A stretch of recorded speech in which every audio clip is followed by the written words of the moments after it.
नमस्ते दोस्तों, मैं हूं प्रदीप कुमार। आप देख रहे हैं डिजिटल मार्केट। वीडियो शुरू करने से पहले बता दूं, ये वीडियो एक एजुकेशनल पर्पज़ के लिए है। अगर आप स्टॉक मार्केट में कोई भी फाइनेंशियल इन्वेस्टमेंट करते हो तो अपने फाइनेंशियल एडवाइजर से सलाह जरूर लें या फिर अपनी सोच समझ के साथ ही स्टॉक मार्केट में इन्वेस्टमेंट करें। अगर आपको स्टॉक मार्केट में कोई भी फाइनेंशियल लॉस होता है तो उसके लिए ये वीडियो रिस्पॉन्सिबल नहीं रहेगी। तो चलो दोस्तों, वीडियो शुरू करते हैं। दोस्तों, आज हम बात करने वाले हैं लाहौटी ओवरसीज स्टॉक के रिटर्न के बारे में। देखा जाए तो ये स्टॉक सर्विसेज सेक्टर से बिलोंग करता है। देखो, स्टॉक मार्केट में किसी भी स्टॉक में इन्वेस्टमेंट करने से पहले हमें करीब दो बातें हमेशा ध्यान में रखनी चाहिए। जैसे कि आप मान लो किसी भी बैंक में जाते हो और वहाँ पे कोई भी अकाउंट खुलवाते हो, एफडी करवाते हो या कोई भी पॉलिसी लेते हो, तो जाहिर सी बात है भाई, आप बैंक से हमेशा ये जरूर पूछते हो कि भाई कितने टाइम पीरियड पे यहाँ पे मुझे रिटर्न देखने को मिलेगा या फिर कितने टाइम पे हमें इस पॉलिसी के अंदर मैच्योरिटी देखने को मिलती है। लेकिन जब हम स्टॉक मार्केट के अंदर इन्वेस्टमेंट करते हैं और उससे कहीं ज्यादा अमाउंट इन्वेस्टमेंट करते हैं, तब हम ये बारीक चीजें देखना भूल जाते हैं। देखो, स्टॉक के बारे में दो ऐसी इंपॉर्टेंट चीज बताने वाला हूं। अगर वो आप बारीकी से जान जाते हो तो समझ लो आपने उस स्टॉक के बारे में 60 से लेके 80% तक जो डीप फंडामेंटल एनालिसिस है वो मात्र चंद मिनट की वीडियो में कर डाली। एक तो मैं स्टॉक के पिछले 5 साल के रिटर्न आपको बताऊंगा, जिसके बिहाफ पे आपको एक पैटर्न देखने को मिलेगा, एक आइडिया आपको देखने को मिलेगा कि भाई ये स्टॉक शॉर्ट टर्म में ज्यादा प्रॉफिटेबल है या फिर ये स्टॉक लॉन्ग टर्म में ज्यादा प्रॉफिटेबल है, या फिर ऐसे कौन कौन से टाइम ड्यूरेशन देखने को मिल सकते हैं जहां पे स्टॉक में एक अच्छी खासी गिरावट आपको देखने को मिल सकती है और एक अच्छा खासा भर भर के रिटर्न आपको देखने को मिल सकता है। मैक्सिमम स्टॉक में कितनी ज्यादा गिरावट आपको देखने को मिल सकती है और मैक्सिमम कितना ज्यादा रिटर्न देने का दम ये स्टॉक रखता है। साथ में एक नजर डालेंगे स्टॉक के होल्डिंग पैटर्न के बारे में और कुछ बारीकियां हम समझेंगे कि भाई होल्डिंग पैटर्न को कैसे चेक किया जाता है और एक निष्कर्ष तक पहुंचने की कोशिश करेंगे कि क्या हमें स्टॉक में ट्रेड लेना चाहिए या नहीं लेना चाहिए। तो वीडियो को पूरा जरूर देखिएगा। आई होप कि यहां से आपको काफी ज्यादा वैल्यूएबल इंफॉर्मेशन देखने को और सुनने को मिलने वाली है। तो चलो दोस्तों, वीडियो शुरू करते हैं। दोस्तों, अगर बात करें लाहौटी ओवरसीज स्टॉक के पिछले 5 साल के रिटर्न के बारे में, तो देखते हैं स्टॉक ने पिछले 5 सालों में अपने इन्वेस्टर्स को आखिर कितना रिटर्न दिया और कितने कितने टाइम ड्यूरेशन की होल्डिंग करने पे शॉर्ट टर्म और लॉन्ग टर्म में कितना गिरावट हमें देखने को मिलती है और कितना यहाँ पे पॉजिटिव मोमेंटम हमें देखने को मिलता है। अगर स्टॉक में शॉर्ट टर्म को लेके देखा जाए तो देखते हैं शॉर्ट टर्म में अलग अलग टाइम ड्यूरेशन की होल्डिंग करने पे आखिर हमें स्टॉक से कितना रिटर्न या फिर लॉस देखने को मिलता है। अगर स्टॉक में शॉर्ट टर्म में 1 वीक की होल्डिंग की बात करें तो 1 वीक में स्टॉक में करीब 2.5% के करीब एक अच्छी खासी माइनर से गिरावट हमें देखने को मिलती है। और अगर स्टॉक में 1 मंथ की होल्डिंग की बात करें तो 1 मंथ में स्टॉक में 0.38% का एक माइनर सा रिटर्न हमें देखने को मिलता है। और अगर स्टॉक में 3 महीने की होल्डिंग की बात करें तो 3 महीने में स्टॉक में करीब 3.5% से ज्यादा की गिरावट देखने को मिलती है।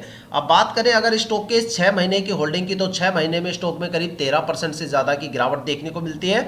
अगर स्टॉक में 9 महीने की होल्डिंग की बात करें तो 9 महीने में करीब 12.5% से ज्यादा की गिरावट हमें देखने को मिलती है। अब बात करते हैं स्टॉक के लॉन्ग टर्म को लेकर। देखते हैं लॉन्ग टर्म में अलग अलग टाइम ड्यूरेशन की होल्डिंग करने पे आखिर हमें स्टॉक से कितना रिटर्न या फिर लॉस देखने को मिलता है। अगर स्टॉक में लॉन्ग टर्म में 1 ईयर की होल्डिंग की बात करें तो 1 साल में 21% से ज्यादा की गिरावट स्टॉक ने दर्ज की है। और अगर स्टॉक में 2 साल की होल्डिंग की बात करें तो 2 साल में स्टॉक ने करीब अपने इन्वेस्टर्स को 31.5% से ज्यादा का रिटर्न दिया है। और अगर स्टॉक में 3 साल की होल्डिंग की बात करें तो 3 साल में स्टॉक ने करीब 20.5% से ज्यादा का रिटर्न दिया है। और अगर स्टॉक में 4 साल की होल्डिंग की बात करें तो 4 साल में स्टॉक ने करीब 144% से ज्यादा का रिटर्न दिया है। देखा जाए तो 4 साल में स्टॉक ने अपने इन्वेस्टर्स का पैसा करीब 1.25 गुना से ज्यादा करके दिया है। अगर स्टॉक में 5 साल की होल्डिंग की बात करें तो 5 साल में स्टॉक ने करीब 276% का एक अच्छा खासा रिटर्न दिया है। देखा जाए तो 5 साल में स्टॉक ने अपने इन्वेस्टर्स का जो पैसा है वो करीब 2.5 गुना से ज्यादा करके दिया है।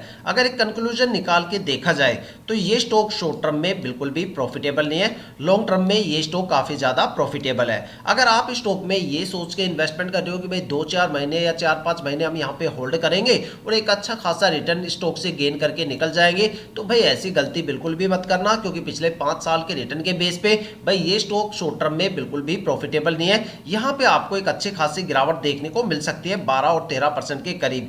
इस स्टॉक में एक पॉजिटिव मोमेंटम के लिए आपको स्टॉक को कम से कम 1.5 या 2 साल के लिए होल्ड करना पड़ेगा, तब जाके आपको स्टॉक से एक अच्छा खासा पॉजिटिव मोमेंटम देखने को मिल सकता है।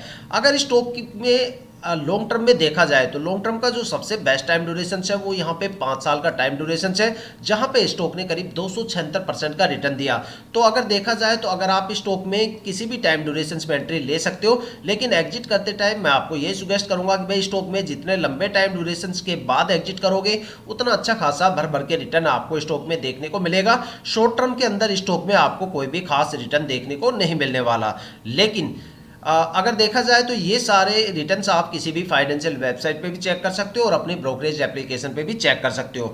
अब ये तो हो गए स्टॉक के पिछले 5 साल के रिटर्न के बारे में, जहां पे हमने एक अंदाजा देखने को मिल गया कि भाई ये स्टॉक मैक्सिमम कितना रिटर्न दे सकता है और मैक्सिमम यहाँ पे कितनी गिरावट हमें देखने को मिल सकती है और एक पॉजिटिव मोमेंटम स्टॉक में कहाँ से स्टार्ट हो सकता है। ठीक है, तो ये सारी चीज़ें हमारी क्लियर हो जाती है। लेकिन अभी भी एक क्वेश्चन है कि भाई क्या हमें स्टॉक में ट्रेड लेना चाहिए या नहीं लेना चाहिए। इस चीज़ की पुष्टि करने के लिए हमें स्टॉक का होल्डिंग पैटर्न देखना काफ़ी ज़्यादा ज़रूरी है। अगर किसी भी स्टॉक के पिछले 5 साल के रिटर्न आप चेक कर लेते हो और उस स्टॉक के होल्डिंग पैटर्न को बारीकी से जान लेते हो तो इस निष्कर्ष तक आप पहुंच जाते हो कि भाई क्या हमें स्टॉक में ट्रेड करना चाहिए या नहीं करना चाहिए। लेकिन होल्डिंग पैटर्न की कुछ बारीकियां हैं जो मैं आपके साथ शेयर करना चाहूँगा। देखो, किसी भी स्टॉक में इन्वेस्टमेंट करने से पहले वहाँ पर जो प्रमोटर की होल्डिंग है वो 50% या उससे ज़्यादा होनी चाहिए। अगर किसी भी स्टॉक के अंदर प्रमोटर की होल्डिंग 50% से कम है तो समझ जाना कि भाई प्रमोटर अपनी होल्डिंग को जल्दी से रिलीज करने के चक्कर में है और आने वाले टाइम में आपको स्टॉक के अंदर स्टैश लेवल ज्यादा देखने को मिलेगा और स्टॉक के अंदर रिटर्न कम देखने को मिलेगा। लेकिन अगर किसी भी स्टॉक के अंदर प्रमोटर की होल्डिंग 50% से ज्यादा है, मान लो 70, 80, 90% या इससे ज्यादा है, तो स्टॉक या तो मल्टीबैगर बन जाएगा या फिर वो स्टॉक लंबे टाइम तक एक अच्छा खासा रिटर्न देता है। क्योंकि जो स्टॉक मार्केट में सबसे ज्यादा ट्रस्टवर्दी इन्वेस्टर्स की कैटेगरी आती है उसमें प्रमोटर और डीआईआई आते हैं, जो कंपनी के साथ लंबे टाइम तक रुकते हैं और अपनी होल्डिंग को धीरे धीरे करके रिलीज करते हैं। लेकिन दो ऐसी भी पैनिक इन्वेस्टर्स की कैटेगरी है जिसका डेटा हमें इग्नोर नहीं करना चाहिए। देखो, आपको लगता है कि पब्लिक इन्वेस्टर्स सबसे ज्यादा पैनिक होते हैं, तो फिर आपको अपनी जो एनालिसिस स्किल है उसको थोड़ा सा इंप्रूव करने की जरूरत है। क्योंकि स्टॉक मार्केट में जो सबसे ज्यादा पैनिक इन्वेस्टर्स होता है वो एफआईआई होता है। एफआईआई का मतलब होता है फॉरेन इंस्टीट्यूशनल इन्वेस्टर्स, वो इन्वेस्टर्स जो डोमेस्टिक मार्केट के साथ साथ ग्लोबल मार्केट में भी इन्वेस्टमेंट करते हैं। जब उनको पता चलता है कि ग्लोबल मार्केट में एक बड़ी गिरावट होने वाली है या फिर ग्लोबल मार्केट में एक जबरदस्त गिरावट के संकेत हमें देखने को मिलने वाले हैं, तो वो यहाँ पे सबसे पहले बिकवाली करते हुए नजर आते हैं। जब वो बिकवाली करते हैं या बिकवाली करके निकल जाते हैं तब पब्लिक इन्वेस्टर्स को समझ में आता है कि स्टॉक मार्केट में कोई बड़ी गिरावट यहाँ पे होने वाली है या कोई बड़ी गिरावट जन्म लेने वाली है। तब यहाँ पे पब्लिक इन्वेस्टर्स पैनिक होना शुरू हो जाते हैं। देखो, जिस स्टॉक में एफआईआई की होल्डिंग ज्यादा होती है वहां पे आपको फ्लक्चुएशन भी ज्यादा देखने को मिलता है और टाइम आने पे गिरावट भी आपको ज्यादा देखने को मिलती है। कोई भी एक्सपेरिमेंट करने के लिए आप किसी भी स्टॉक के कोई भी रैंडमली 15 से 20 स्टॉक उठाना और उसका 1 साल का होल्डिंग पैटर्न चेक करना, उसमें आपको देखो एफआईआई का क्या पैटर्न मिलेगा मैं आपको बताता हूँ। कुछ स्टॉक आपको ऐसे देखने को मिलेंगे जहां पे पिछले साल वहां पे एफआईआई की होल्डिंग 15, 20, 25% होती है और अगले साल तक आते आती वो होल्डिंग या तो बिल्कुल खत्म हो जाती है या फिर 5-7% के आसपास आके रुक जाती है। और कुछ स्टॉक आपको ऐसे भी देखने को मिलेंगे जहां पे पिछले साल एफआईआई की होल्डिंग 0% होती है और अगले साल तक आते आते वो 15, 20, 25% बढ़ जाती है। तो सोचो कितना बड़ा वहां पे फ्लक्चुएशन आपको देखने को मिलता है।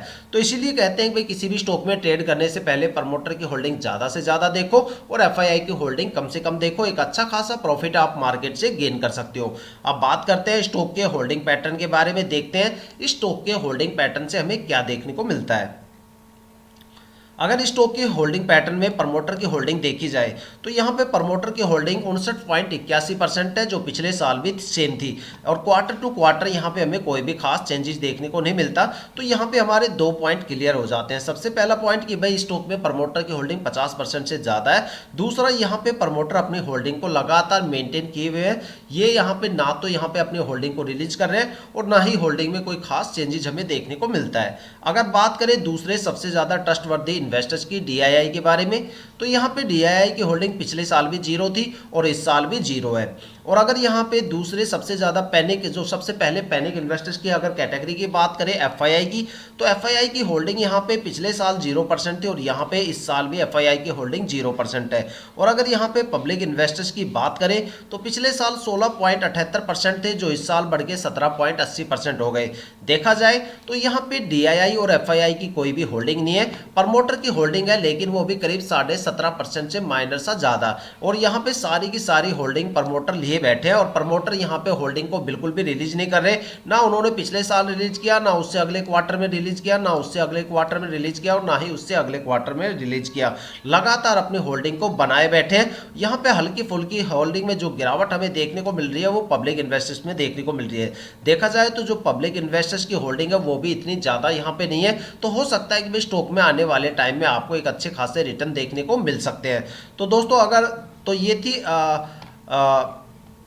लाहौटी ओवरसीज स्टॉक के रिटर्न्स और उसके जो होल्डिंग पैटर्न को लेके वीडियो।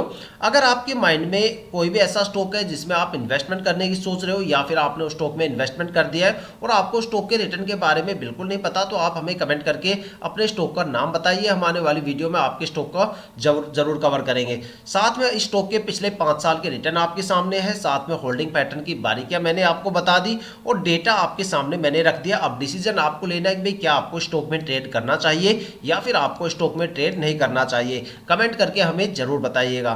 तो इसी के साथ ही वीडियो समाप्त करते हैं, लेकिन अगर आप वीडियो और चैनल पे बिल्कुल नए हो तो चैनल को सब्सक्राइब जरूर कीजिएगा, ताकि हम जितने भी डीपली एनालिसिस करके आप लोगों के लिए वीडियो लेके आते हैं उसकी नोटिफिकेशन आप तक सबसे पहले पहुंचे, ताकि आप स्टॉक मार्केट के हर पहलू से रूबरू रहे, अपने आप को अपडेट और अपग्रेड करते रहे। तो इसी के साथ ही वीडियो समाप्त करते हैं, मिलते हैं नेक्स्ट वीडियो के साथ।